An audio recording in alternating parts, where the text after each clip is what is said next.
শুধুমাত্র আমার নবীর অন্তরে ব্যথা লাগবে এই কারণে চুপ করে থাকা, নতুবা সমস্ত আওয়াজের গলা টিপে ধরা 2 মিনিটের কাজ।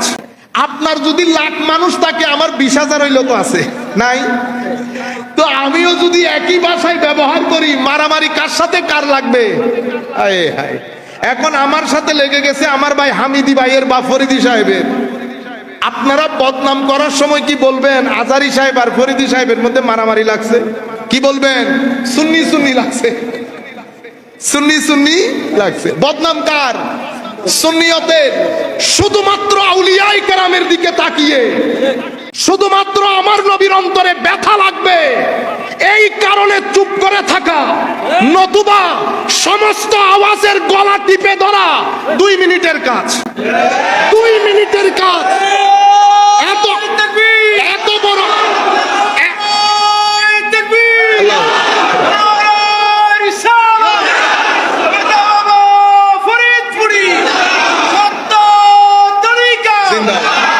সম্মানিত উপস্থিতি, এলম বেশি দেখাতে হবে না কার দর কতটুকু।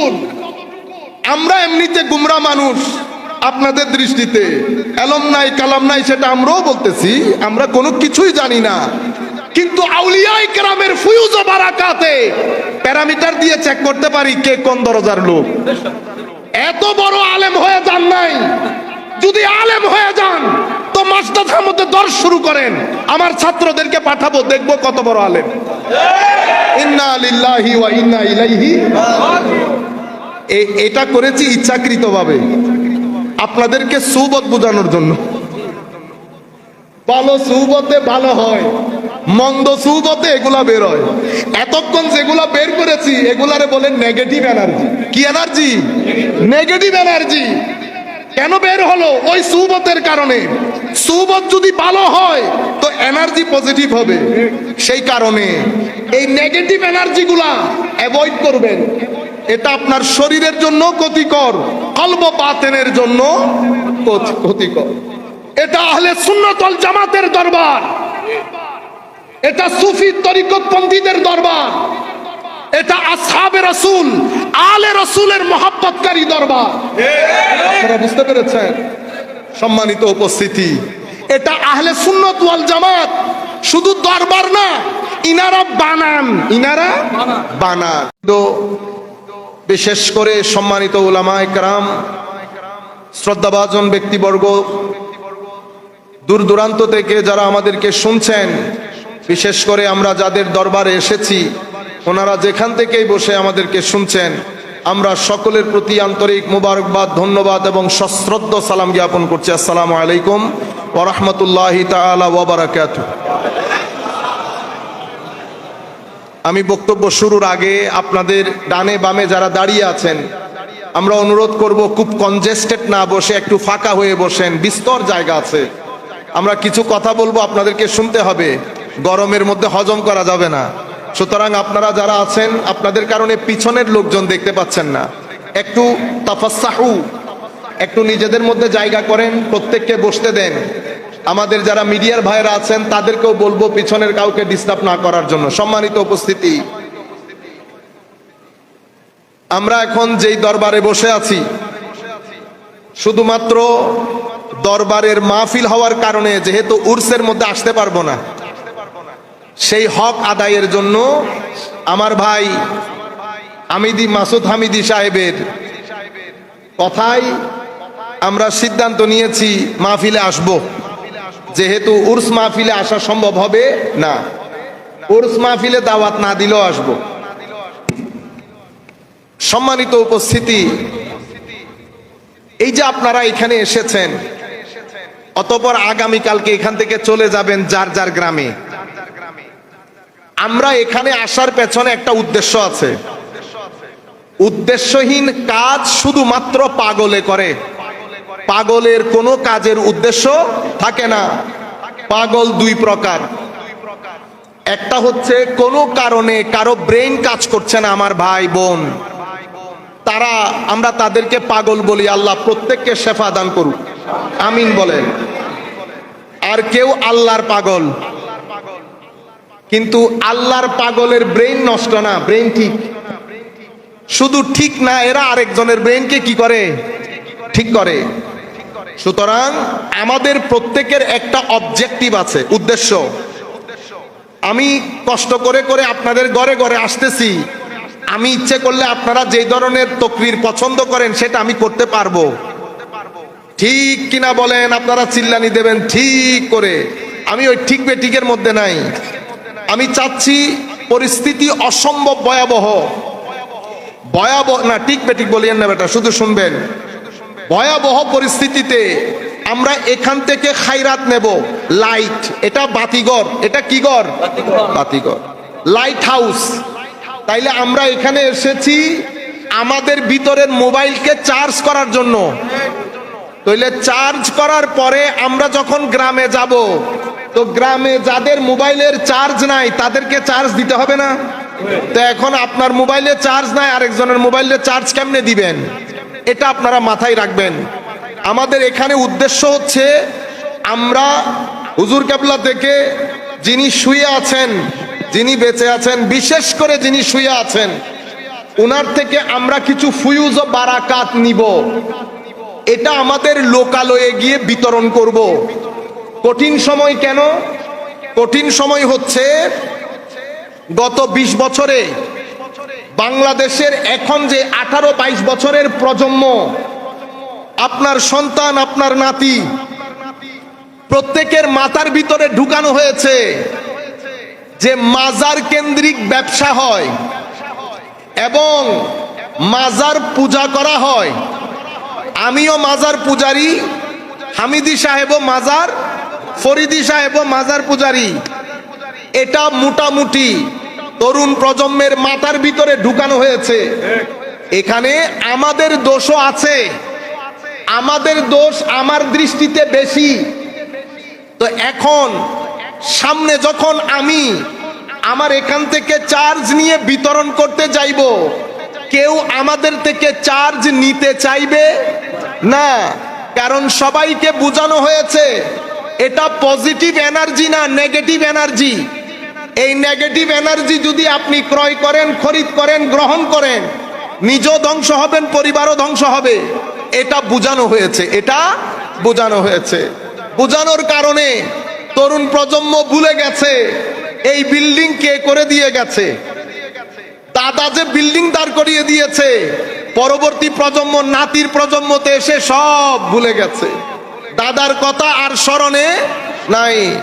সম্মানিত উপস্থিতি, আমাদের কিছু মাজার কেন্দ্রিক কর্মকাণ্ডের কারণে পৃথিবীতে ওয়েস্টার্ন ওয়ার্ল্ড, আগে আমি এই পয়েন্টটা পরিষ্কার করি আপনাদেরকে, এটা আমি আমার হৃদয়ের গহীন থেকে, হুজুর কেবলা যিনি মাজারে পাকে শুয়ে আছেন, হুজুরের ফুয়ুজ ও বারাকাত নিয়ে হুজুরের পক্ষের উকিল হয়ে, হুজুরের পক্ষের উকিল হয়ে আমি তরুণ প্রজন্ম, আপনারা কথা বলবেন না বেটা, আপনারা তরুণ প্রজন্ম এবং বিশেষ জিম্মাদারি আপনাদের হাতে, পুরা পৃথিবীর বাংলা ভাষাভাষীদের কাছে আমি এই মেসেজ পৌঁছাতে চাচ্ছি যে হে তরুণ, পৃথিবী, ওয়েস্টার্ন কান্ট্রি, পশ্চিমা বিশ্ব আপনাদেরকে নিয়ে একটা প্ল্যান আছে। প্ল্যান, সেই প্ল্যান হচ্ছে যেই কোনো মূল্যে আপনার সন্তান, আমার সন্তানকে ধর্মহীন করা।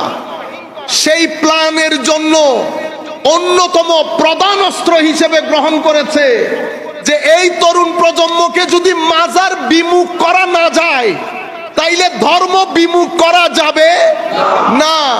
এরা যদি মাজার কেন্দ্রিক থাকে তো ধর্ম এদের সিনা থেকে বের করা যাবে না।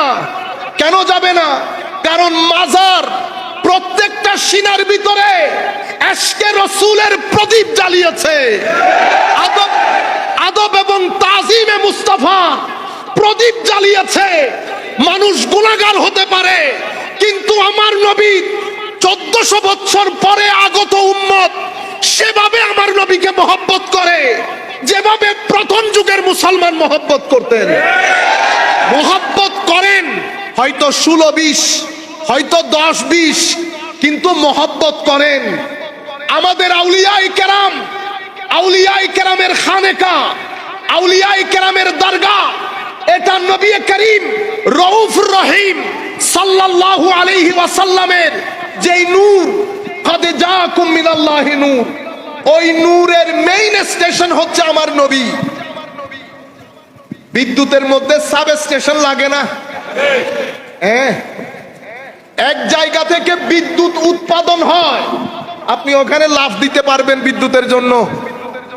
বিদ্যুৎ যিনি উৎপাদন করেন, যিনি বিদ্যুৎ বানান, বিদ্যুৎ যিনি আবিষ্কার করেন, উনি আমাদের সকলের স্রষ্টা আল্লাহ রাব্বুল আলামিন। হাত দিতে পারবেন গিয়ে যেখান থেকে বিদ্যুৎ আসে। বেশি অ্যাশক নিয়ে যদি মনে করেন সাব স্টেশনে যাওয়ার দরকার নাই, অমুক স্টেশনে যাওয়ার দরকার নাই, জাম মাইরা দেই যেখান থেকে বিদ্যুৎ উৎপাদন হচ্ছে, আপনি ধ্বংস হয়ে যাবেন। মেইন স্টেশন, বেটা কথা বললে জামালায় পড়ে যাব, কথা বললে সোজা বের হয়ে যাবে। এটা আদবের দরবার, এখানে চুপচাপ বসে থাকবো। আমি আপনাদের সম্পর্কে জানি, আপনাদেরকে একজনে তৈরি করে দিয়েছেন। আমরা বাজারে বসে দোকানদারি করতেছি, বাজার সাজাই নাই। আল্লাহর ওলিদের বাজার, ওলিরা বাজার বসিয়ে দিয়ে গেছেন। সেই আউলিয়ায়ে কেরামের পক্ষ থেকে আমরা উকালতি করতে নামছি। এখন আমরা তো দুর্বল উকিল, তো এটা হুজুরের ফুয়ুজ বারাকাত। হুজুর যতদূর নিয়ে যাবেন ততদূর যেতে পারবো। সম্মানিত উপস্থিতি, মেইন স্টেশন আমার নবী। সেই স্টেশন থেকে সাব স্টেশন বসানো হয়েছে। কোন স্টেশন এখানে বসেছে, কোনটা জামালপুরে, কোনটা সিরাজগঞ্জে, কোনটা চট্টগ্রামে, কোনটা সিলেটে। আল্লাহর ওলিরা আমাদের প্রত্যেকটা সিনার সাথে আমার নবীর মেইন স্টেশনের নূরের সাথে কানেকশন করে দিয়েছে। সেই কারণে মুসলিম উম্মাহ, আমরা নিজেরা আমরা গুনাহগার, কোনো সন্দেহ আছে? আমরাই তো বলছি আমরা গুনাহগার।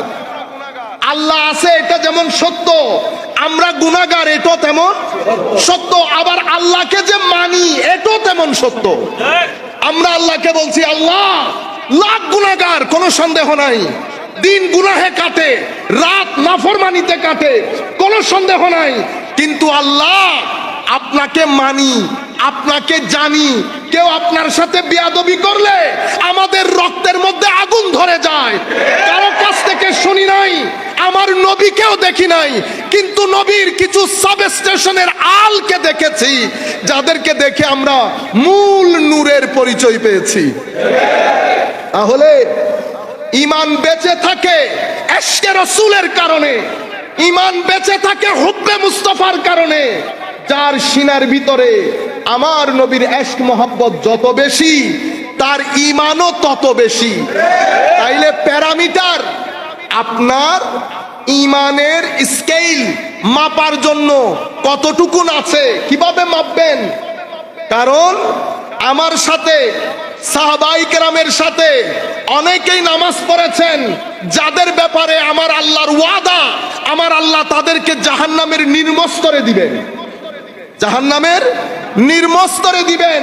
সূরাতুল মুনাফিকুনের মধ্যে আমার আল্লাহ বলছেন, ওয়া ইযা জাআকাল মুনাফিকুন ক্বালু নাশহাদু ইন্নাকা শুধু রাসূলুল্লাহ না, ইন্না নিশ্চয়ই, কা আপনি, লা রাসূলুল্লাহ অবশ্যই আল্লাহর রাসূল। অবশ্যই কয়বার বলছে? দুইবার। কিন্তু আমার আল্লাহ বলতেছে হাবিব, যারা এই অবশ্যই অবশ্যই বলতেছে তারা সব মুনাফিক, তারা সব মুনাফিক। কেমনে চিনবেন?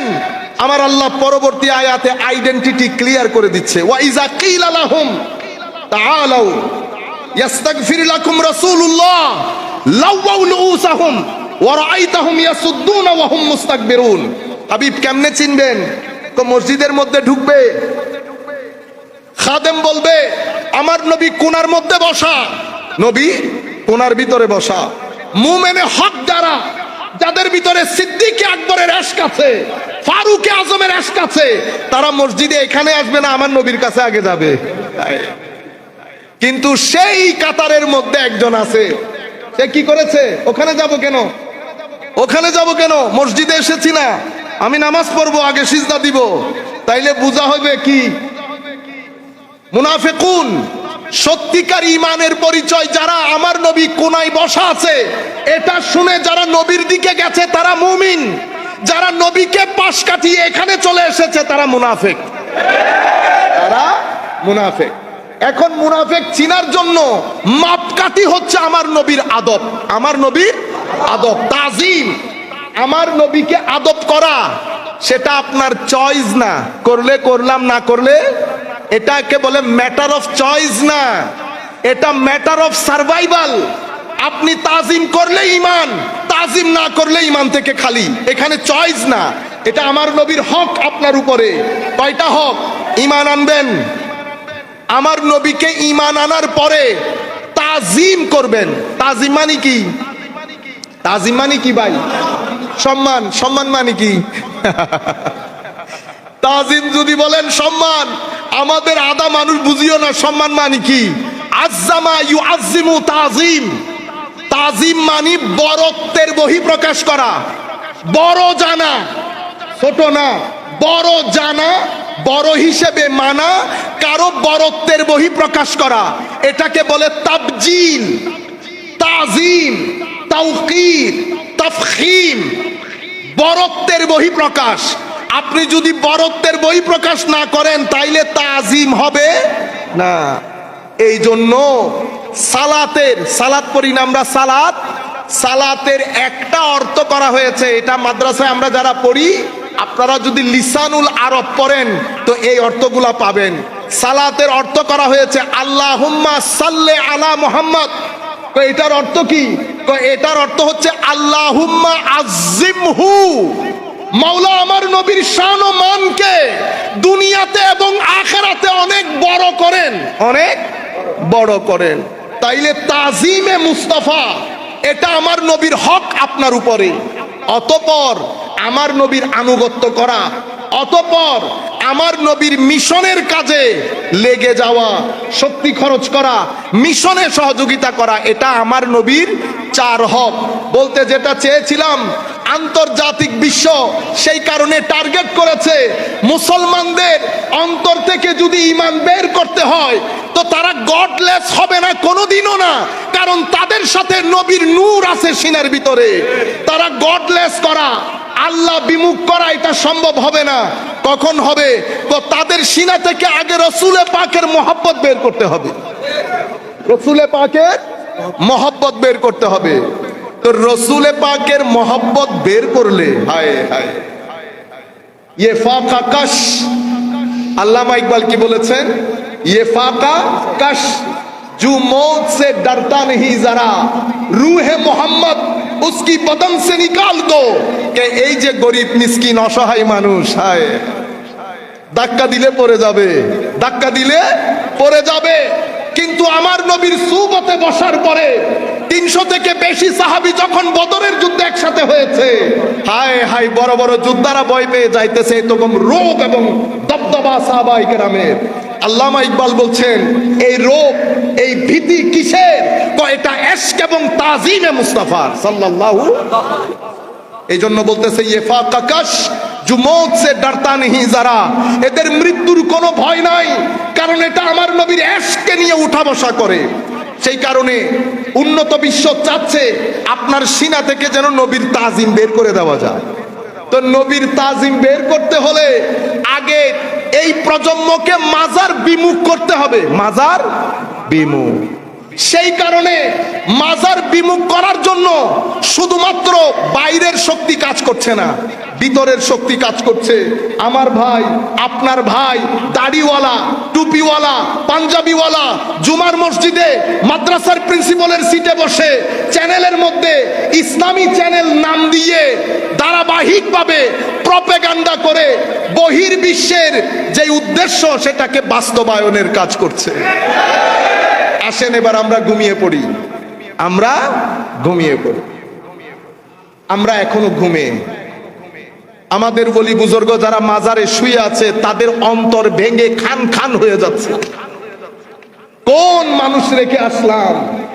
নাই নামাজ, নাই তাসবিহ, নাই তাহলিল, নাই জবান। মনে রাখবেন, এই সমস্ত বলি বুজুর্গরা এসে প্রথমে আমাদের আকলে হাত দিয়েছে, আকলকে সিধা করেছে। পৃথিবীর কেউ সীমা লঙ্ঘন করে না, মানুষ বাদে অন্য সৃষ্টি।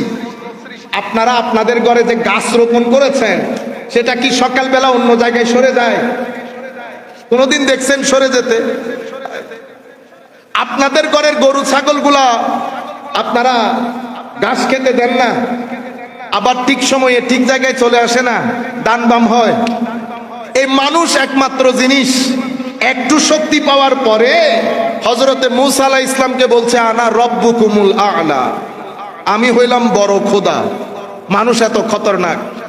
আল্লাহ সৃষ্টির মধ্যে একমাত্র মানুষ যে নিজের সীমা লঙ্ঘন করে।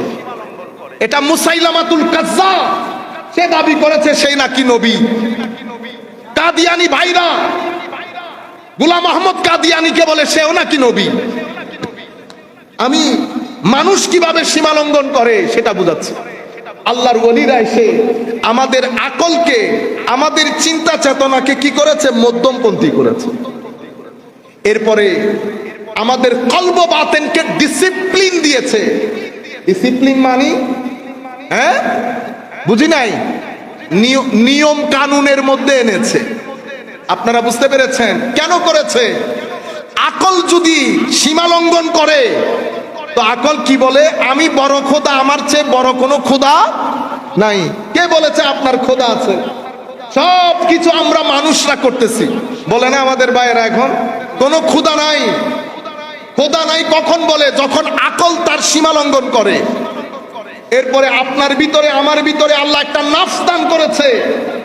সেই নফস যখন উপরে উঠে তখন সেটা ফেরেশতার মর্যাদায় অধিষ্ঠিত হয়।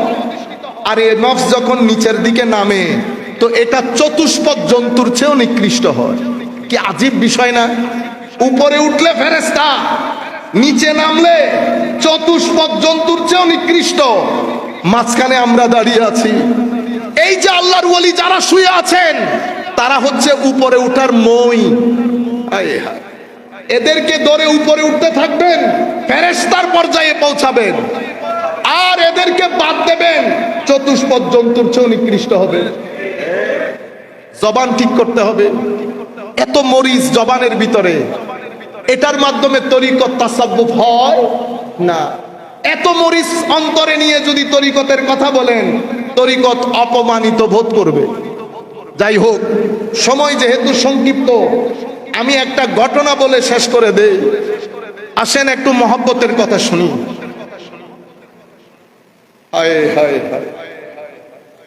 হযরতে ফুদাইল ইবনে ইয়াস রাদিয়াল্লাহু তাআলা আনহু অথবা মালিক বিন দিনারের কথা বলি। ফুদাইল ইবনে ইয়াসের কথা আপনারা অনেকে শুনেছেন। উনি বিয়ে করার পরে একটা সন্তান হয়। সন্তান হওয়ার 2 বছরের মাথায় সন্তান দুনিয়া থেকে চলে যায়। মানুষ কেমনে তওবা করার পরে এক একজন এক এক মাকামে অধিষ্ঠিত হয়েছেন। এই তওবার আগ পর্যন্ত সাধারণ মানুষ ছিল। কেউ গরু চড়াতো, কেউ মেষ চড়াতো, কেউ এক এক জায়গায় এক এক কাজ করতেন। জীবনে একটা টার্নিং পয়েন্ট তৈরি হয়েছে। একটা তওবা ব্যক্তি জীবনের মধ্যে রেভলিউশন তৈরি করে ফেলেছে। হে মানুষ, আমরা তওবা করি, ভঙ্গ করি, তওবা করি, ভঙ্গ করি। তওবা এক এশকের সমুদ্রের নাম, তওবা আদবের এক সমুদ্রের নাম, তওবা মহব্বতের এক সমুদ্রের নাম। তওবা যখন হয়ে যায়, এটা আস্তাগফিরুল্লাহ পরে গালে গালে মারার নাম না। তওবা মানে ফেরত চলে আসা, তওবা মানে ফেরত আসা দুনিয়া থেকে আখিরাতের দিকে, নফস থেকে কলব বাতিনের দিকে, দুনিয়ার লোভ লালসা থেকে আল্লাহর ইশক ও মহব্বতের দিকে ফেরত আসার নাম তওবা। তওবা হচ্ছে যাচ্ছেন তো যাচ্ছেন, নফস নিয়ে যাচ্ছে দুনিয়ার কথা বলে, টাকা পয়সার কথা বলে, লোভ লালসার কথা বলে, নফস নিয়ে যাচ্ছে আপনাকে ধ্বংসের দিকে। হঠাৎ করে কোন আল্লাহর ওলির নেগাহে করম হয়েছে, কোন উলামায়ে রব্বানির সুবত হয়েছে, আপনার ভিতরের কলব বাতেন জেগে উঠেছে। রাতের মধ্যে শুয়েছেন, স্বপ্নের মধ্যে কেউ যেন আপনাকে ডাকছে, বান্দা ফেরত এসে যা, বান্দা ফেরত এসে যা। যেই রাস্তা দিয়ে যাচ্ছিস সেটা জাহান্নামের রাস্তা, সেটা অস্থিরতার রাস্তা। আমি পুরো দরবার সাজিয়ে বসে আছি, আমার দিকে ফেরত আয়। সকালবেলা উঠে বান্দা যখন তাহাজ্জুদে অথবা সকালের নামাজে আল্লাহর দিকে আসমানের দিকে তাকিয়ে আল্লাহু আকবার যখন বলেন, বান্দার সিনা থেকে অন্ধকার সরে যায়। 6টার অন্ধকার সরে গেছে, 7টার আলো জ্বলে উঠেছে, 8টার আলো জ্বলে উঠেছে, 9টার আলো জ্বলে উঠেছে। অতঃপর সিনার ভিতরে আমার আল্লাহ ইশকের নূর, মহব্বতের নূর, আদবের নূর, ইতাআতের নূর দিয়ে পুরা সিনাকে সাজিয়ে দেন। অতঃপর সেই সিনা লাখো সিনাকে আলোকিত করেন। সেই ধরনের একটা সিনার দরবারে আমরা বসে আছি। সম্মানিত উপস্থিতি,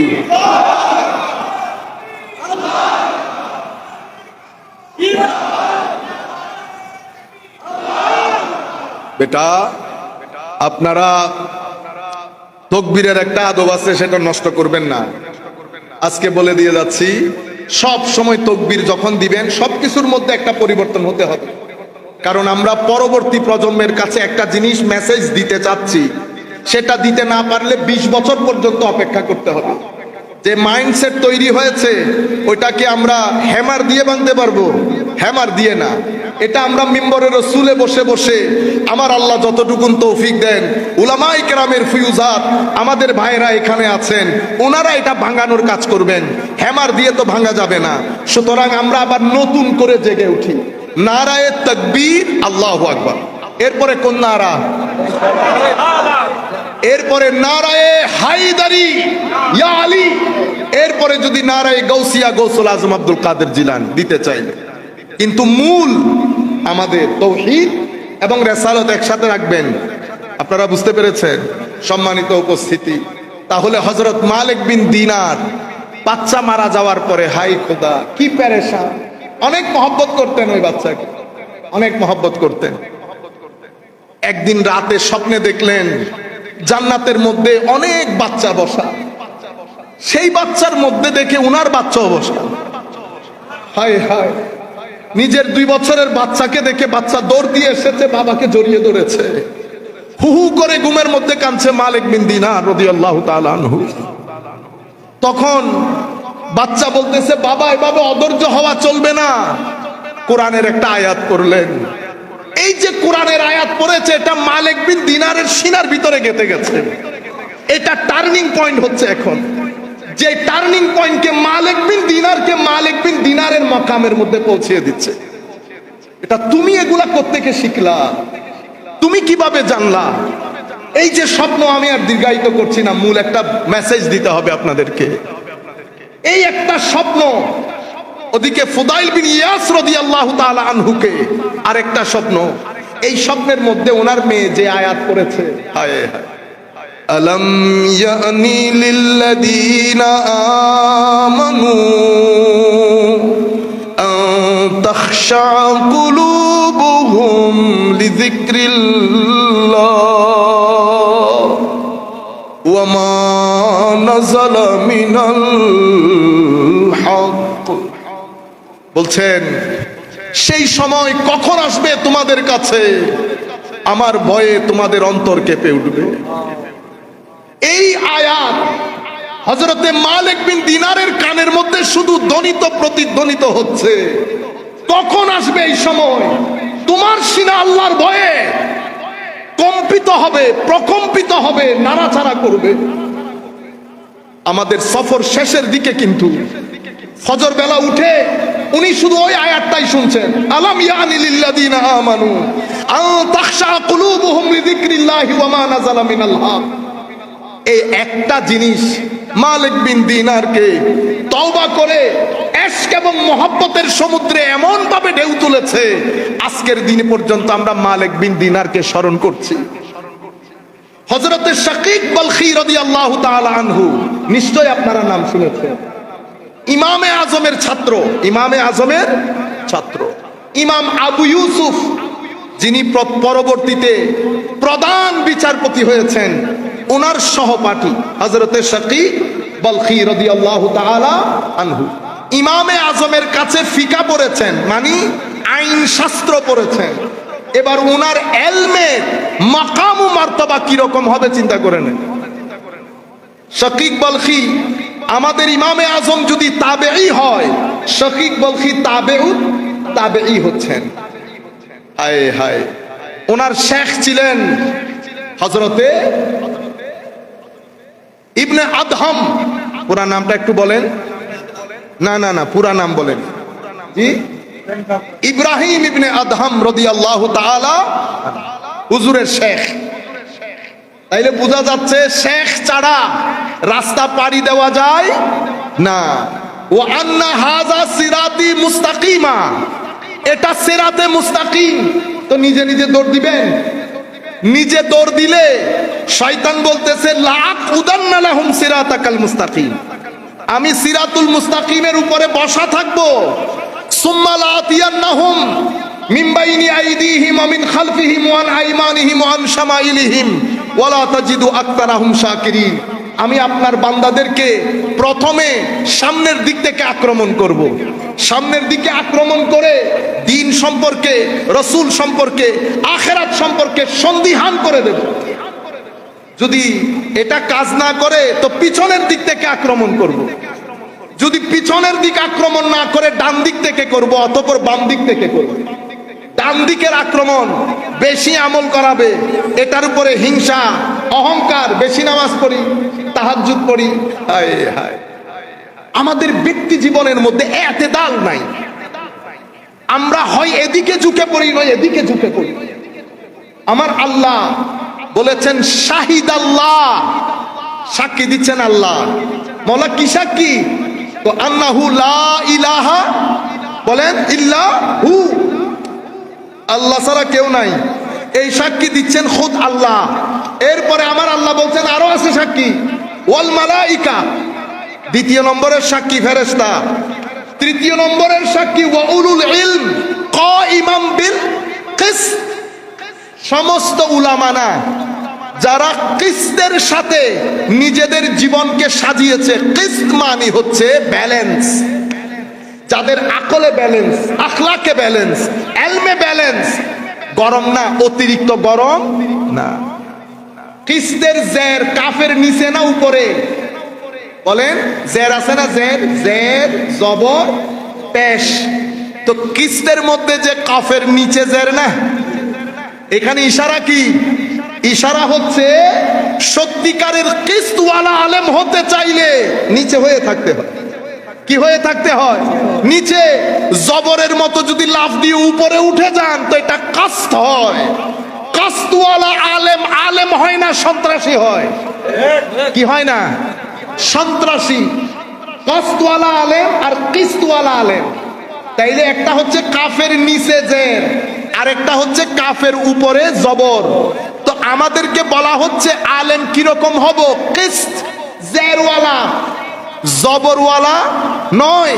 জবরওয়ালা আলেম হইলে হায় হায় হায়, সিনা ফুলে উঠে, আত্ম অহংকারে ভরে থাকে, সন্ত্রাসবাদিতা। আমি যা বলতেছি তা হক, একমাত্র আমি জেনেছি। আপনারা এখানে উলামায়ে কেরাম আছেন, আপনাদেরকে চিনবে মানুষ। বাজার তো সাজিয়েছেন, এখানকার যিনি মুরব্বী উনি নাকি বাজার আপনারা সাজিয়েছেন? এখানের উলামায়ে কেরাম বাজার সাজিয়েছে না বসা বাজারের মধ্যে জিনিস বিক্রি করতে আসছে? কোনটা? বসা বাজারে। বাজার তো সাজানো আছে, সাথে মাদ্রাসা বানিয়ে প্রোডাক্ট কেমনে বিক্রি করবেন সেটাও শিখিয়েছে। এখন এখানে বসে যদি আপনি মনে করেন বাজার বোধহয় আমি সাজিয়েছি, এই ভুল করিয়েন না, এই ভুল করিয়েন না। করলে কি হবে? ওই কিস্তের জের নিচে না থেকে উপরে উঠে যাবে। তো জের নিচে না হয়ে উপরে উঠে গেলে কি হয়? আমার আল্লাহর সুন্নত হচ্ছে জের যখন নিচ থেকে উপরে উঠে আমার আল্লাহ তুলে ধরে সমুদ্রে নিক্ষেপ করে। এর চেয়ে বড় বড় জিনিস সমুদ্রে, এর চেয়ে বড় বড় জিনিস সমুদ্রে। সুতরাং উপরে উঠা মানে অহংকার করা। গ্রেটফুল থাকবেন। গ্রেটফুল থাকা মানে কি? গ্রেটফুল থাকা মানে একজনে যদি একদিন মাথার উপর ছাতাও ধরে, মাথার উপর ছাতাও ধরে, কি থাকতে হয়? কৃতজ্ঞ থাকতে হয়। কৃতজ্ঞতা বংশের পরিচয়, কৃতজ্ঞতার রক্তের পরিচয়। কৃতজ্ঞতা কোরআনে পাকের মধ্যে দুটি জিনিস গুরুত্বের সাথে বলা হয়েছে। একটা হচ্ছে কৃতজ্ঞতাবোধ, শুকর, আর একটা হচ্ছে সবর। সবর মানে ধৈর্য ধরা, সহনশীলতা। শুকর মানে কৃতজ্ঞতা প্রকাশ করা। আমাদের জিন্দেগির মধ্যে সবর এবং শুকর দিয়ে জিন্দেগি চলে। বেশি থাকলে শুকর, কম থাকলে সবর। এটা কি খুব কঠিন একটা অঙ্ক? কঠিন। বেশি থাকলে শুকর, কম থাকলে সবর। অহংকার করবেন না। যার পাতিলের ভাত একবার খেয়েছেন, সেই পাতিল কখনো ফুটো করবেন না। কারণ যারা অকৃতজ্ঞ, যাদের জিন্দেগির মধ্যে কৃতজ্ঞতা বোধ নাই, আমার আল্লাহ তাদের নাম সহ আস্তে আস্তে জমিনের মধ্যে কি করে দেন? মিটিয়ে দেন। আপনি আর উপরে উঠতে পারবেন না। ছোট কেন্দ্রিক অকৃতজ্ঞতা হোক, বড় কেন্দ্রিক অকৃতজ্ঞতা হোক। এই জন্য কৃতজ্ঞতার অপোজিট শব্দ আমার আল্লাহ কুফর এনেছেন। কি এনেছেন? কুফর। লা ইন শাকারতুম লা আযীদান্নাকুম। এরপরে ওয়ালা ইন কাফারতুম। তাইলে শুকরের অপোজিট শব্দ কি এসেছে? কুফর। এখন আমাদের এখানে আমরা কিছু সিস্টেম অ্যাপ্লাই করি। আমরা বলি না আকীদার ক্ষেত্রে কোনো ছাড় নাই, বলি না? আকীদার ক্ষেত্রে ছাড় আপনি দিবেন না আল্লাহ আল্লাহ রসুল দিবে? আপনি এত বড় ওই হযরতে মুজাদ্দিদে আল ফেসানি রাহমাতুল্লাহ আলাইহিকে জিজ্ঞেস করা হয়েছিল, হুজুর আমাকে একটা উপদেশ দেন। আমার যতদূর মনে হচ্ছে যিনি উপদেশ চেয়েছেন উনি আলেম হতে পারেন, কারণ উত্তরের ধরন ওই রকম। তবে এটা কখনো আল্লাহ হতে যায়ও না, কখনো রসুল হতে যায়ও না। কিরকম কথা না? কারণ কি? কারণ পৃথিবীর মধ্যে সত্তা দুইজন, যাদের সাথে একমত পোষণ করলে ঈমান, দ্বিমত পোষণ করলে বেঈমান। আল্লাহ এবং তার রসুল। বাকি আমার কথার সাথে আপনি একমত পোষণ করতে পারেন, দ্বিমত পোষণ করতে পারেন, ঠিক না? আমাদের হুজুরদের একটা দোষ হলো, এখানে দ্বিমত পোষণ করলে ওনাদের কিছু টেকনিক আছে, ওই টেকনিক দিয়ে সোজা বেঈমানিতে নিয়ে যায়। এখানে কোনো উসুল নাই, কোনো ফুরু নাই। সব আলেমদের এলম ওয়াজ মাহফিলে, এত এলম নিয়ে ওয়াজ মাহফিল। ওয়াজ মাহফিল তো এলমের জায়গা না।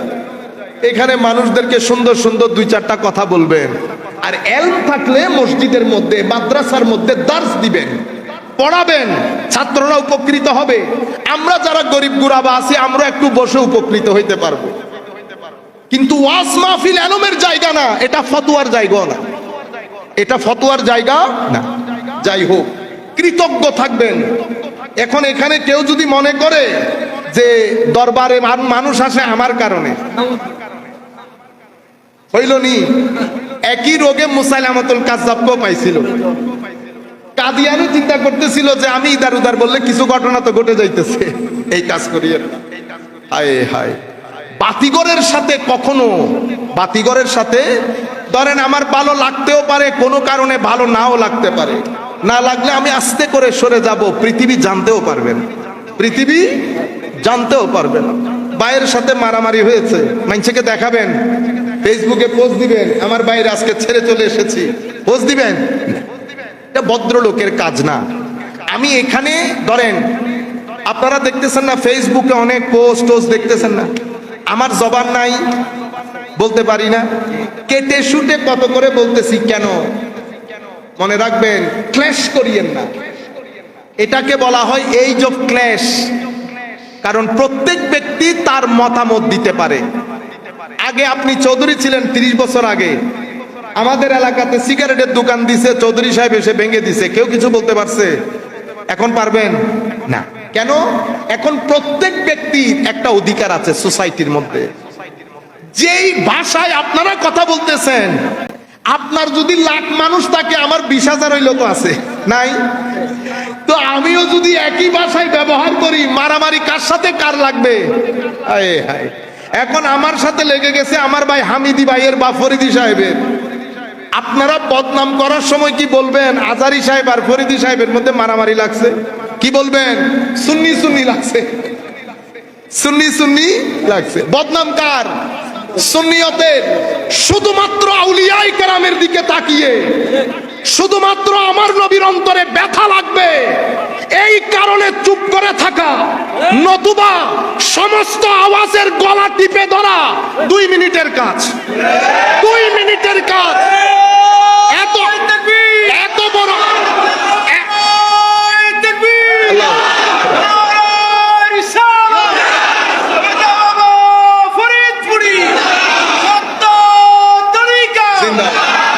সম্মানিত উপস্থিতি, এলম বেশি দেখাতে হবে না কার দর কতটুকু। আমরা এমনিতে গুমরা মানুষ, আপনাদের দৃষ্টিতে এলম নাই কালাম নাই সেটা আমরাও বলতেছি, আমরা কোনো কিছুই জানি না। কিন্তু আউলিয়ায়ে কেরামের ফুয়ুজ ও বারাকাতে প্যারামিটার দিয়ে চেক করতে পারি কে কোন দরজার লোক।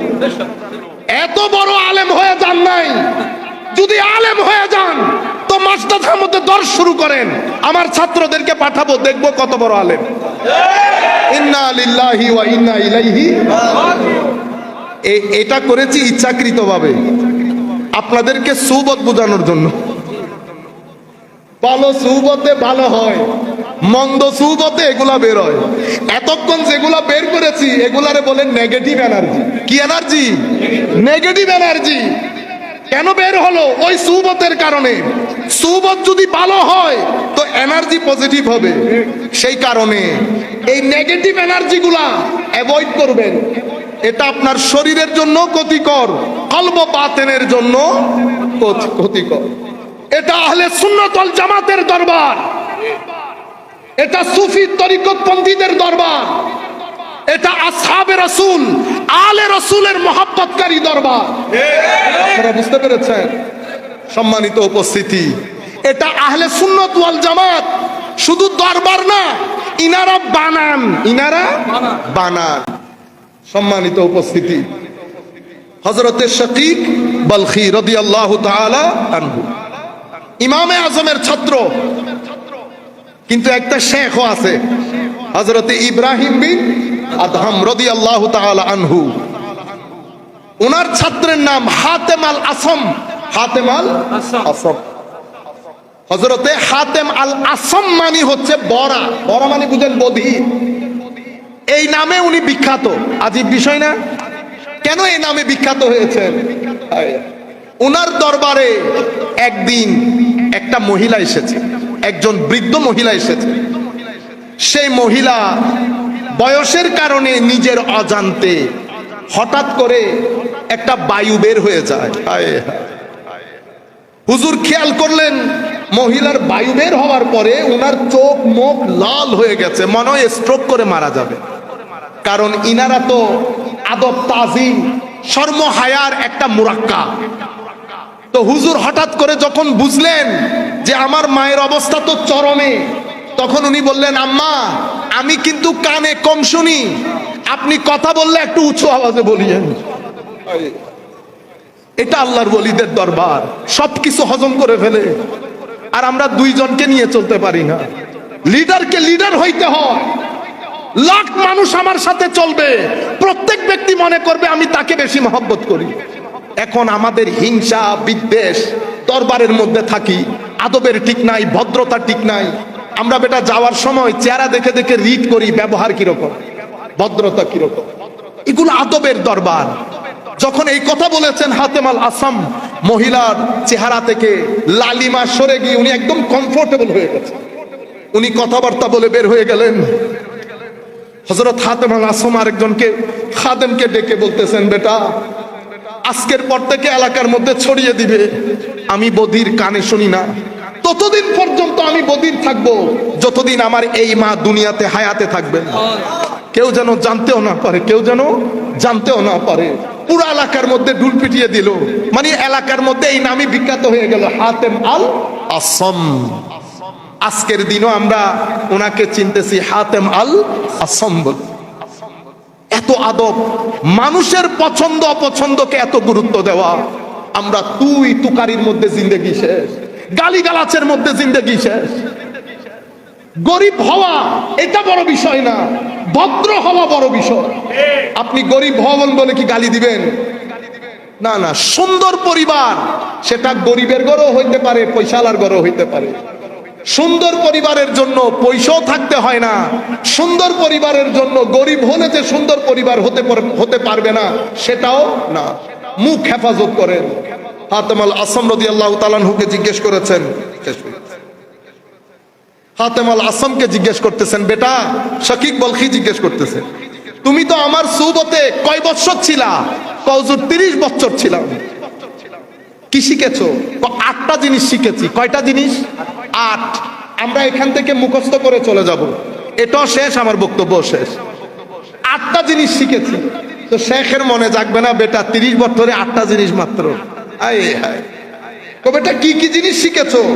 হযরতে হাতেম আল আসম রাদিয়াল্লাহু তাআলা আনহু বলছেন, আল্লাহুম্মা সাল্লি আলা সাইয়্যিদিনা মুহাম্মাদিন ওয়া আলা আলি সাইয়্যিদিনা মুহাম্মাদিন বারিক ওয়া সাল্লিম। হুজুর প্রথম জিনিস শিখলাম, আসল বন্ধুকে। আসল বন্ধু হুজুর, আমি আমার জীবনে অনেক জানাজা পড়েছি, ছোট বাচ্চা মারা যেতেও দেখেছি, বড় মারা যেতেও দেখেছি। এমনিতে সবাই অনেক মহব্বত করে, কিন্তু কেউ কবরে নামতে রাজি। সেই একা মা সন্তানকে শুয়ে দিচ্ছে, সন্তান মাকে শুয়ে দিচ্ছে, বন্ধু বন্ধুকে শুয়ে দিচ্ছে, কেউ কারো কবরে এক রাত থাকার জন্য রেডি। এই আমাদের বন্ধুত্ব। হুজুর আমি তখন কোরআনের দিকে নজর দিলাম, কোরআনকে জিজ্ঞেস করলাম, কোরআন আসল বন্ধুত্ব বলো, যেই বন্ধু কবরেও আমার সঙ্গ দেবে। আমি কোরআনকে গবেষণা করে পাইলাম, আমার আসল বন্ধু হচ্ছে নেক আমল। কি আমল?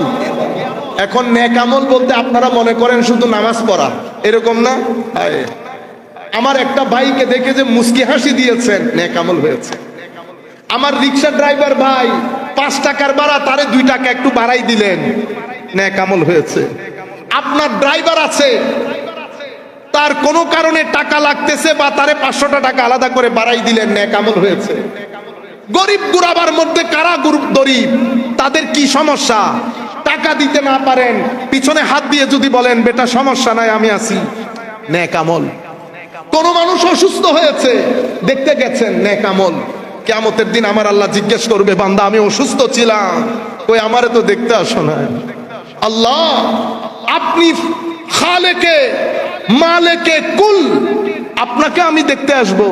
আমার আল্লাহ বলবেন, আমার বান্দা অসুস্থ ছিল, দেখতে কিন্তু আসো। এভাবে মানুষকে সহযোগিতা করা, এই সমস্ত কাজ করা, এগুলাকে বলে নেক আমল। আপনার বাড়ির এলাকার রাস্তা ভেঙে গেছে, 3-4 জনে মিলে ঠিক করে দিয়েছেন, নেক আমল। কেমন নেক আমল জানবেন? মেরাজের রজনীতে আমার নবী যখন জান্নাত আমার নবীকে ঘুরিয়ে ঘুরিয়ে দেখাচ্ছিলেন, আমার নবী বলছেন, আমি দেখলাম এক ব্যক্তি জান্নাতের মধ্যে আরামসে ঘুরতেছে। আমি বললাম, জিবরিল, কি আমলের কারণে তার এই অবস্থান? হযরত জিবরিল বললেন, হুজুর, এই ব্যক্তি মানুষ চলার রাস্তায় তার একটা কাঁটাদার গাছ ছিল, গাছ, বুঝতে পারতেছেন তো ক্লিয়ারলি, কাঁটা যুক্ত বৃক্ষ ছিল। সেই ওই বৃক্ষকে মানুষের কষ্ট হবে খেয়াল করে কেটে ফেলেছে। ফি শাজারাতিন কাতাহা মিন জাহরিত তারিক, সে কেটে ফেলেছে। শুধু এই কারণে আমার আল্লাহ তাকে জান্নাত দিয়েছেন। এ মানুষ, আমি যখন রাস্তায় হাঁটতে হাঁটতে আমার পায়ের মধ্যে একটা কাঁটাও বিঁধে, আমার নবী বলছেন ওই কাঁটার মাধ্যমে আমার আল্লাহ মুমিনের গুনাহ মাফ করে দেন। মুমিনের দুঃখ কষ্ট, গায়ের জ্বর, চোখের ব্যথা, ডায়াবেটিস, পেটের ব্যথা, প্রত্যেক কিছুর কারণে আল্লাহ মুমিনের গুনাহ ক্ষমা করেন। মা ইউসিবুল মুসলিমা মিন নাসাবিন ওয়ালা ওয়াসাবিন ওয়ালা হাম্মিন ওয়ালা গাম্মিন ওয়ালা হুজনিন হাত্তা শাওকাতা ইউশাকুহা ইল্লা কাফফারাল্লাহু বিহা খাতায়া। মুমিনের জিন্দেগিতে সুখ, দুঃখ, কৈঠিন্য, যত ধরনের নেগেটিভ পরিস্থিতি, প্রত্যেক কিছুর মাধ্যমে আল্লাহ মুমিনের গুনাহ ক্ষমা করেন। সুতরাং দুঃখ দেখিয়েন না, দুঃখের চাদরে আমার আল্লাহ আপনাকে রহমতের চাদরও আবৃত করে নিচ্ছেন, এটাও মাথায় রাখিয়েন। কষ্টের মধ্যে রেখে এই হাদিস যখন আমার নবীর এক সাহাবী শুনেছেন, আল্লাহর দরবারে হাত উঠালেন, আল্লাহ, আমার যেন আমাকে সেই ধরনের একটা রোগ দান করো যেটা আমাকে নামাজ থেকে বাধা দিবে না, কিন্তু কিয়ামত পর্যন্ত মৃত্যু অবধি এই রোগ আমার সাথে থাকবে, যেন আমার গুনাহগুলা মাফ হয়ে যায়। হাদিসে পাকের মধ্যে আসছে মৃত্যুর আগ পর্যন্ত সব সময় তার গা গরম থাকতো, গায়ের জ্বর থাকতো, কিন্তু এই গায়ের জ্বর তাকে দুর্বল করত না। আমার নবী হাদিসে পাকের মধ্যে ইরশাদ করছেন, মুমিনকে দুঃখ দিয়ে, কষ্ট দিয়ে, মানসিক পীড়া দিয়ে গুনাহ মাফ করবেন, মাফ করবেন। এমন কি এভাবে বর্ণনায় এসেছে, এক ডেস্কে আপনি জিনিস রেখেছেন, আরেক ডেস্কে খুঁজতে খুঁজতে এই যে আপনার ভিতরে একটা অস্থিরতা তৈরি হয়েছে, সেটার মাধ্যমে আল্লাহ মুমিনের গুনাহ ক্ষমা করে দেন। গুনাহ ক্ষমার পরে গুনাহ যদি বাকি থাকে, মৃত্যু যন্ত্রণা বাড়িয়ে দেন, যাতে আমার নবীর উম্মত সাদা কাপড়ে সাদা হয়ে কবরে ঢুকতে পারে। এরপরে কবর জিয়ারতের ব্যবস্থা করেছেন। কবর জিয়ারতের মধ্যে কোন আল্লাহ উলামায়ে রব্বানি যদি ওই কবর দিয়ে হেঁটে যায়, তো কোন সময় 40 দিনের, কোন সময় শেষ বয়স পর্যন্ত গুনাহ মাফ হয়ে যায়। আপনারা বুঝতে পেরেছেন? যাই হোক, তাহলে আসল বন্ধুকে, আসল বন্ধু হচ্ছে নেক আমল। সেই তারিখ থেকে আমি বন্ধু নির্বাচনে ভুলি নাই, আমি আমাদের বন্ধুত্ব রেখেছি, কিন্তু আসল কনসেন্ট্রেশন আমার নেক আমলের প্রতি করেছি। এবার আমাদের শিক্ষা কি? আমরা প্রত্যেকদিন আমরা নিজেদেরকে মনিটর করি, আমাদের জিন্দেগির মধ্যে নেক আমল কতটুকুন আসছে। দ্বিতীয় বন্ধু আমি সংক্ষিপ্ত আকারে শেষ করে দিচ্ছি। তো দ্বিতীয় বন্ধু হচ্ছে আমার আল্লাহ সবাই জান্নাতের জন্য কষ্ট করেন, এই তো কথা, জান্নাতই তো। আমি দেখলাম জান্নাতের পথে প্রতিবন্ধকতাকারী আমার নফস, আমার নফস। ওয়াম্মা মান খাফা মাকামা রাব্বিহি ওয়া নাহান নাফসা আনিল হাওয়া ফাইন্নাল জান্নাতা হিয়াল মাওয়া। আপনি জান্নাতে যাওয়ার রাস্তায় বাধা হচ্ছে আপনার নফস। আপনার ভিতর থেকে একটা ডিভাইস আছে যেটা আপনাকে কুমন্ত্রণা দেয়, যেটা আপনাকে নেগেটিভ এনার্জির দিকে নিয়ে যায়, যেটা আপনার জবানকে গালি দিতে বাধ্য করে, যেটা আপনার জবানকে গীবত করতে বাধ্য করে, আপনার পঞ্চ ইন্দ্রিয়কে নেগেটিভলি ইউজ করার জন্য বাধ্য করে আপনার নফস। সেই চার্জ নেই শয়তান থেকে, শয়তান নফস, অতঃপর পঞ্চ ইন্দ্রিয়র কুব্যবহার জান্নাতে যাওয়ার প্রথম প্রতিবন্ধকতা। আপনি এটা নিয়ে মাদ্রাসায় গেলেন, উলামায়ে কেরামকে জিজ্ঞেস করলেন, হুজুর নফসকে কন্ট্রোল করে কি করে? উলামায়ে কেরাম বললেন, আমাদের মাদ্রাসায় এই ডিপার্টমেন্ট নাই, আমরা শুধু শরীয়ত শিখাই, শরীয়ত শিখাই, কোনটা হালাল, কোনটা হারাম, কোনটা ফরজ, কোনটা ওয়াজিব। আবার এটাকে যদি আন্ডার এস্টিমেট করেন ঈমান চলে যাবে। আমাদের ভিতরে হুজুর গৌসুল আজম আব্দুল কাদের জিলানী কুল কায়নাতের সুফিয়ায়ে কেরাম বলেছেন, যেই তরিকতের সাথে শরীয়তের সম্পৃক্ততা নেই সেই তরিকত জান্দাকা, জিন্দি, শয়তানিয়ত বাদে আর কোনো কিছুই নয়। পিঠের নাম শরীয়ত, পেটের নাম তরিকত। পিঠ যেমন পেট থেকে আলাদা করা যায় না, সেভাবে শরীয়ত থেকেও তরিকতকে, তরিকত থেকে শরীয়তকে আলাদা করা যায়। আমাদের এখানে এখন নতুন ঢং তৈরি হয়েছে, আমরা তরিকতপন্থী লোক, শরীয়তের সাথে আমাদের তেমন কোনো লেনা দেনা নাই। তো এই লেনা দেনা যাদের নাই, তাদের ব্যাপারে কুল কায়নাতের আউলিয়া, একেবারে সাহাল তুস্তারি প্রথম যুগে, বায়েজিদ বুস্তামি, হারেস আল মুহাসিবি থেকে শুরু করে পরবর্তী যুগের হুজুর গৌসুল আজম, মধ্যযুগের কাশফুল মাহজুব, হযরতে ইমাম কুশাইরি, কুতুল কুলুব, মানাজিলুস সাইরিন, সমস্ত পূর্বযুগ, মধ্যযুগ, পরবর্তী যুগের আউলিয়ায়ে কেরামের সিদ্ধান্ত হচ্ছে, যেই তরিকতের সাথে শরীয়তের দলিল নাই সেই তরিকত অগ্রহণযোগ্য এবং শয়তানীয়। আপনারা বুঝতে পেরেছেন? তো সম্মানিত উপস্থিতি, তাইলে মাদ্রাসা শরীয়ত শিকার জায়গা, সেটা ছাড়া দিন প্র্যাকটিস করা যায় না। খানেকা আয় হায় কি শিকার জায়গা বলেন? আয় হায়, না না না, তরিকত বললে আমার ভাইয়েরা বুঝবে না, যেভাবে বুঝবে সেভাবে বলবেন। শরীয়ত শিখবো মাদ্রাসা থেকে, কিন্তু শরীয়ত শিকার পরে তবিয়ত পরিবর্তন হয় নাই। যেই লাউ সেই কদু, গালি আগেও দিতাম এখনো দেই, লুঙ্গি আগেও পায়ের উপরে তুলতাম এখনো তুলি। যদি শরীয়ত শিখার মাধ্যমে তবিয়ত পরিবর্তন হতো, তো মাদ্রাসার মধ্যেই ছোট ছোট ছেলেগুলা বলৎকারের শিকার হইতো। বুঝতে পেরেছেন? যদি শরীয়তের মাধ্যমে তবিয়ত, তবিয়ত মানে বুঝতেছেন তো, তবিয়ত মানে আখলাক, তবিয়ত মানে ব্যবহার, তরবিয়ত মানে আমার ব্যক্তি জীবনের মধ্যে পরিবর্তন। এটা যদি আসতো ওয়াস্তক্রিরের নামে এই সন্ত্রাসবাদিতা হইতো। ইনারা না আমাদেরকে শরীয়ত শিখান, আপনারা বুঝতে পেরেছেন? তাইলে খানেকার কাজ কি? মাদ্রাসা শরীয়ত শিখায়, খানেকা তবিয়তকে পরিবর্তন করে, খানেকা তবিয়ত পরিবর্তন করে। মাদ্রাসা শিখাবে নামাজ, নামাজের ভিতরে খুশু এবং খুদু, সেটা শিক্ষা দেয় কে? খানেকা, সেটা শিক্ষা দেয় খানেকা। সেই কারণে উনি বলছেন, হুজুর আমি চিন্তা করলাম আগে তো নফসের গলা টিপে ধরতে হবে। তখন থেকে আমি নফসকে কাবু করার জন্য কি কি কাজ আছে সেটা শিকার কাজে লেগে গেলাম। দুইটা শিখলো, তিনটা এই 2-3 মিনিটের মধ্যে শেষ হয়ে যাবে। 3 নাম্বার হচ্ছে হায় হায় হায় হায়, প্রত্যেক মানুষ নিজের মূল্যবান জিনিসকে ব্যাংক ব্যালেন্স করতে চায়। কেউ এটা করে, কেউ ওইটা করে, কেউ টাকা পয়সা, এক একজন এক এক ব্যালেন্স। আমি কোরআন শরীফের দিকে তাকিয়ে বুঝলাম এরা যেটা ব্যাংক ব্যালেন্স করতেছে একটাও তো বাকি থাকার না। আল্লাহ তুমি আমাকে শিক্ষা দাও, এমন কি জিনিস আছে যেটা আমি রাখলে বাকি থাকবে, কখনো শেষ হবে না। কোরআনের আয়াত গেল, কোরআনের আয়াতের দিকে দৃষ্টি গেল, মা ইনদাকুম ইয়ানফাদ ওয়া মা ইনদাল্লাহি বাক, যাহা তোমাদের কাছে আছে তোমরা যাওয়ার সাথে সাথে ফানা হয়ে যাবে, যাহা আমি আল্লাহর সাথে আছে তাহা ফানা হবে না, বাকি থাকবে। পরে আমি চিন্তা করলাম মানুষের হাতে কোনো কিছু রেখে লাভ নাই, যদি কোনো কিছু রাখারই হয় তো আল্লাহর দস্তে কুদরতের মধ্যে জমা রাখবো, এটা সব সময় বাকি থাকবে, কারণ আমার আল্লাহ বাকি থাকবে। আমি যে জিনিসগুলো আমার আল্লাহ রাখেন সেই জিনিসগুলোর প্রতি আমি বেশি দৃষ্টি দিতে শুরু করলাম। এগুলো সব আপনার সুবত থেকে শিখেছি।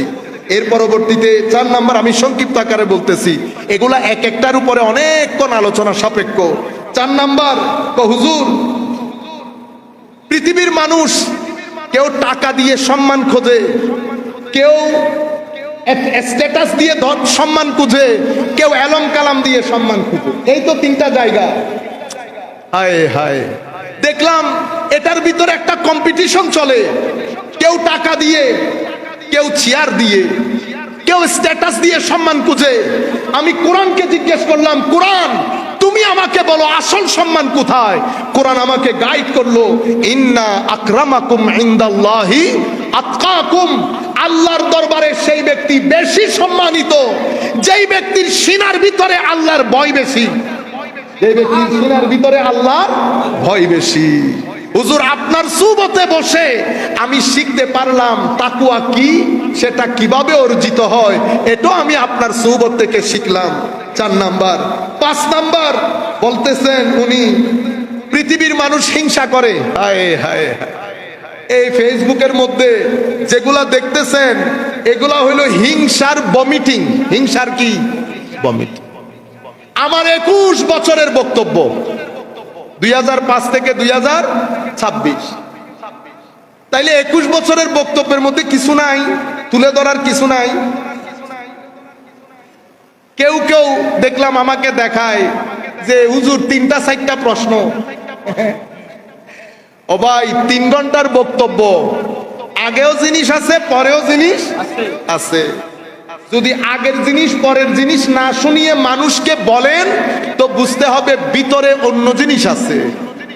যদি ভিতরে নিয়ত খারাপ না থাকতো তাহলে তো আগের জিনিস পরের জিনিস লাগতো। কোরআন বুঝতে হলে উলামায়ে কেরামকে জিজ্ঞেস করেন, সিয়াক ও সেবাক, লেহাক, আগে কি পরে কি, এটা বুঝতে হবে না? আমাদের যারা আলে হাদিসের ভাইয়েরা আছেন, সালাফি ভাইয়েরা আছেন, ওনারা মানুষদেরকে শিখান, ফাকতুলুল মুশরিকিনা হাইসু ওয়াজাতুমুহুম, মুশরিকদেরকে যেখানে পাও হত্যা করো। বুঝতে পেরেছেন? আগেও নাই পরেও নাই। আপনি যদি আগ পর বাদ দিয়ে দেন, মুশরিকদেরকে হত্যা করা শুরু করেন, তো আল্লাহর হুকুমের পক্ষে যাবে না বিপক্ষে যাবে? বিপক্ষে যাবে। কেন? আমার আল্লাহ বলবেন শুধু টেক্সটটা পড়লি, কনটেক্সটটা পড়বি না। কোন কনটেক্সটের উপরে আমি কথাটা বলেছি? এখন আপনি ট্যাক্স নিয়েছেন, কনটেক্সট বাদ দিয়ে দিয়েছেন। কিসের কারণে? হিংসার কারণে। হিংসা এতই খতরনাক, যাহা কিছু বলেছেন একটা এলমি প্রশ্ন করলে আমি এনজয় করতাম, উত্তর দিতাম। যদি উত্তর দিতে না পারি উত্তর জেনে নিতাম, কারণ আমি তো আর সব জানতা আলেম না, আমি তো আলেমও না, আমি আপনাদের ছাত্রের মতো। আমাকে আপনিও একটু জানাইতে পারতেন, কিন্তু এলমি প্রশ্ন তো হইতে হবে। আগা বাদ দিয়েছেন, পিছন বাদ দিয়েছেন, মাঝখান থেকে পিক আপ করেছেন, পিক আপ করে পুরো পৃথিবীর মধ্যে আগুন জ্বালাইতেছেন। আমার ভাই, আগুন যদি আমিও জ্বালানো শুরু করি তো পৃথিবীর মধ্যে তো আগুনই জ্বলবে।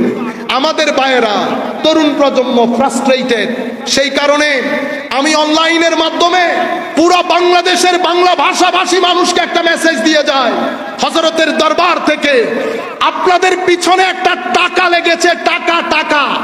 কি লেগেছে? টাকা। সেই কারণে চেহারা দেখে আমি সুন্নি বললে লাফ দিয়ে উঠিয়েন না। কে কোন জায়গা থেকে টাকা নিয়ে কোন প্রপাগান্ডা ছড়াচ্ছে আমিও জানি না, আপনারাও জানেন না। এখানে পিছনে টাকা দিয়ে প্রপাগান্ডা ছড়ানো হচ্ছে, আমিও যেন মাঠে নেমে আসি, তাইলে একটা ক্ল্যাশ হবে, মারামারি হবে। তাইলে যারা আমাদেরকে পছন্দ করে না তারা তাদের কাজ ইজি হয়ে যাবে। আমাদের ভাইয়েরা বেসিক্যালি এটাই চাচ্ছেন, এদের পিছনে টাকা লেগেছে, টাকা। আপনারা বুঝতে পেরেছেন? আপনি বলবেন হুজুর কেমনে টাকা লাগে? ওই হই হই হই, কোনো না কোনো বলয়কে তো খুশি করতেছেন। সে বলয়ের মধ্যে যদি 20টা দাওয়াত থাকে, 40,000 টাকা করে নিলে 14 গুণ কত? মা আপনি ভয় পাইতেছেন। আমি হযরতের দরবার, হযরত শুনতেছেন, ওনাকে শুনিয়েই বলতেছি, বুঝতে পেরেছেন? আল্লাহর দরবারে দোয়া করবেন, আল্লাহ যেন আহলে সুন্নাত ওয়াল জামাতকে আল্লাহর রহমতের চাদরে আবৃত করেন, আউলিয়ায়ে কেরামের ফুয়ুজাত দিয়ে আমাদেরকে যেন আল্লাহ ধন্য করেন। ফেসবুক অতিরিক্ত ব্যবহার করবেন না, যেমন আমি ব্যবহারও করি না, আমার ভিতরে জ্বালাও লাগে না। কে কি বলতেছে না বলতেছে আমি শুনিও না। আমি আমার ছেলেদেরকে শুধু বলেছি, যেই তারিখ থেকে কাজ শুরু করেছি সেই তারিখ থেকে আজকের দিন পর্যন্ত আমাদের অবস্থান পিছনে গেছে না সামনের দিকে গেছে? বাস, এটা আমার নবীর ফুয়ুজ ও বারাকাত। যেদিন গতি থমকে যাবে, পিছনের দিকে যেতে শুরু করব, তো মনে রাখবেন মদিনাওয়ালা নাখোশ হয়ে গেছে। পৃথিবী পিছনে পড়ে যাক, আমার নবী খুশি থাকলে যথেষ্ট। ইয়া রাসূলুল্লাহ, আপনাকে আমাদের মুরব্বী হুজুর কেবলাকে সাক্ষী রেখে বলছি, ইয়া রাসূলুল্লাহ আপনি খুশি থাকলে যথেষ্ট।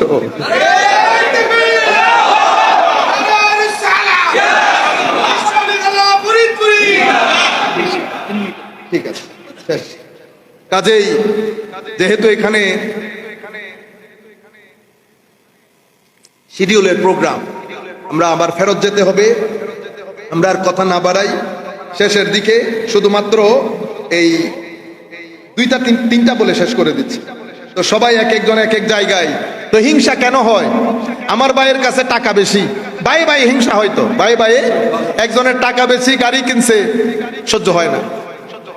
এলম আছে, আরেক ভাইয়ের সহ্য হয় না। সোশ্যাল স্ট্যাটাস হয়েছে, সহ্য হয় না। আমি কোরআনকে বললাম, কোরআন আমাকে একটু গাইড করো। আয় হায় হুজুর, আপনার সুহবত থেকে শিখেছি, নাহনু কাসামনা বাইনাহুম মাঈশাতাহুম। আমার আল্লাহ বলছেন, যাকে যা কিছু দিয়েছি সেটা আমি আল্লাহর তাকসীম, আমি আল্লাহর বন্টন। যেহেতু আপনাকে মাল বেশি দিয়েছে, আমার আল্লাহ দিয়েছে, এলম বেশি দিয়েছে, আল্লাহ দিয়েছে, স্ট্যাটাস বাড়িয়েছে, আল্লাহ বাড়িয়েছে, সুতরাং এই ক্ষেত্রে আমি কোনো হিংসা করব না। আমি আমার অন্তরকে হিংসা মুক্ত করেছি। এরপরে 6 নম্বর জিনিস, হুজুর মানুষ হাই হাই এর শত্রু, এর শত্রু, এর শত্রু। কেউ টাকার জন্য, কেউ এক একজনের শত্রুতা এক এক রকম। হুজুর আপনার সুহবতে বসতে বসতে আমি আসল শত্রু জানতে পেরেছি। কোনটা? কোরআনে পাকের মধ্যে আল্লাহ বলেছেন, ইন্না শাইতানা লাকুম আদুব ফাত্তাখিজুহু আদুব্বা। শয়তান তোমাদের শত্রু, তোমরা শয়তানকে শত্রু হিসেবেই গণ্য করো। মানুষ মানুষের শত্রু না, আমি আপনার শত্রু না, আপনি আমার শত্রু না। কোনদিন চলতে চলতে আমার কবরের পাশ দিয়ে যাবেন, আসসালামু আলাইকা আল্লাহর কবুর বলবেন, বাস এটা আমাদের চাওয়া। আল্লাহর দরবারে হাত তুলে একটু দোয়া করবেন, কেউ কারো সাথে শত্রুতা রাখবেন না, কোন মানুষ মানুষের সাথে শত্রুতা রাখবে না। আমরা আল্লাহর ইজ্জতের কসম করে বলছি, যারা রাত দিন শত্রুতায় লিপ্ত, কেউ আমাদের শত্রু না। আমরা কাউকে শত্রু মনে করি না। আমাদের সাথে যাদেরই বিভেদ হয়েছে, ইয়া রাসূলুল্লাহ আপনার কারণে হয়েছে, আপনাকে কেউ কিছু বললে আমাদের অন্তর সহ্য করে না। আলে রাসূলের শানে বেয়াদবি হলে আমাদের গায়ে আগুন লাগে, সাহাবায়ে কেরামের শানে বেয়াদবি হলে আগুন লাগে, আউলিয়ায়ে কেরামের শানে কেউ কিছু বললে আগুন লাগে। এই চারটা আমাদের জায়গা, অথবা এই চারটা জিনিস বাদে কারোর সাথে কোনো ক্ষেত্রে আমাদের কোনো শত্রুতা নাই। আমাদের সাথে জোড়া লাগে ওই চারটা জিনিসের কারণে, সম্পর্ক ভেঙে যায় এই চারটা জিনিসের কারণে। মানুষ আল্লাহ রসুলের মহব্বত, আল্লাহ রসুল, তো উনি বলছেন আসল শত্রু শয়তান। যেহেতু শয়তান শত্রু, তো ইয়া হুজুর যেই তারিখ থেকে আপনার সুবতের মাধ্যমে আসল শত্রু জানতে পেরেছি, দুনিয়ার কোনো মানুষের সাথে শত্রুতা রাখি নাই, আসল শত্রুর সাথে শত্রুতা করেছি। এর পরবর্তীতে পৃথিবীর মানুষ কেউ এদিকে কেউ ওদিকে, কেউ 11 ঘন্টা কেউ 14 ঘন্টা কাজে লেগে যায়। হুজুর আপনার সুবতে থাকতে থাকতে কোরআনের আয়াতের দিকে দৃষ্টি দিয়েছি, ওয়ামা মিন দাব্বাতিন ফিল আরদি ইল্লা আলাল্লাহি রিজকুহা। আমার আল্লাহ আমার রিজিকের দায়িত্ব নিয়েছেন, সুতরাং আমি চেষ্টা করব, কিন্তু চেষ্টার সীমা লঙ্ঘন করব না, আল্লাহর উপর তাওয়াক্কুল করেছি। আখেরি যেটা উনি বলেছেন, আমি সৃষ্টির উপর থেকে পৃথিবীর মানুষ কেউ মায়ের উপর, কেউ বাবার উপর, কেউ চাচার উপর, কেউ বন্ধুর উপর ভরসা করে, আমার অমুক আছে কিচ্ছু হবে না। আমি আপনার সোহবত আমি তালাশ করছিলাম, আমার ভরসা কার উপর হওয়া চায়। কোরআনের দিকে দৃষ্টি গেল, আমার আল্লাহ বলছেন ওয়ামান ইয়াতাওয়াক্কাল আলাল্লাহ ফাহুয়া হাসবুহ। যেই ব্যক্তি আল্লাহর উপর তাওয়াক্কুল করে, আমার আল্লাহ বলছেন আমি তার জন্য যথেষ্ট। হে মানুষ, দুনিয়াতে কোনোদিন হাত পা নাড়াবেন না, চাইতে হলে আল্লাহর কাছে চাইবো, আমার আল্লাহ আমার জন্য যথেষ্ট, আমার আল্লাহ আমাকে মহব্বত করেন। এই 8টা জিনিস শোনার পরে হযরতে শাকিক বলখি বলছেন, হাতাম আমি কোরআন পড়েছি, তাওরাত পড়েছি, জবুর পড়েছি, ইনজিল পড়েছি, তুমি যদি আমাকে বলো এই 4টা কিতাবের সারাংশ তোমার কাছে তুলে ধরতে, তো আমি নিশ্চিন্তায় বলতে পারি যে 8টা জিনিস তুমি আমাকে বলেছো, এটাই এই 4 কিতাবের সারাংশ, এটাই তাসাউফের মূল কথা, সুফিবাদের মূল কথা। হুজুর যিনি মাজারে পাকে শুয়ে আছেন, উনি যে তালিমাত আপনাদেরকে দিয়েছেন, ওই তালিমাতের মূল কথাই এই 8টা জিনিস। আল্লাহ রাব্বুল আলামিন আমাদের হামি ও নাসির হোক, মাওলাই করিম আমাদেরকে কবুল করুক।